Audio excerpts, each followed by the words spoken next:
In today's video, I'll teach you how to create Zangi account on PC or laptop. So first of all, what you have to do is launch open the Zangi application. If you do not have this application, you'll be able to download it. In order to download it on your PC or laptop, what you have to do is download the emulators like LD Player or BlueStack. From there, you'll be able to download the Zangi application.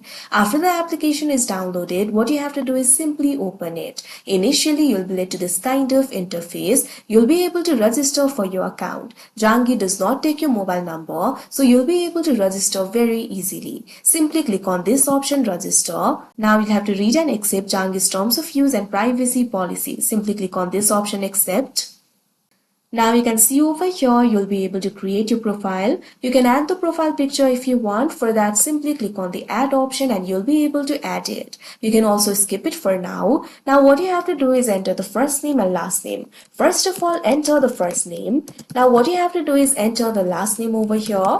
After you enter the first and last name, click on the continue option that you can see on the screen. Now you'll have to set the password. Password is required for re-login. If you skip this step, you won't be able to access your account after signing out. So make sure to set a password for yourself. Otherwise, you can also skip it. If you want to set the password, what you have to do is enter the password over here. Now confirm the password. Keep in mind the password should be at least 6 characters long. Now after you create the password, click on the continue option that you can see on the screen. Now you'll be able to see the Zangi private number over here. Simply click on this option, continue, that you can see on the screen. Now you can see over here your Zangi account has been created. So that is how you create Zangi account on PC or laptop. I hope you found this video helpful. Thank you for watching.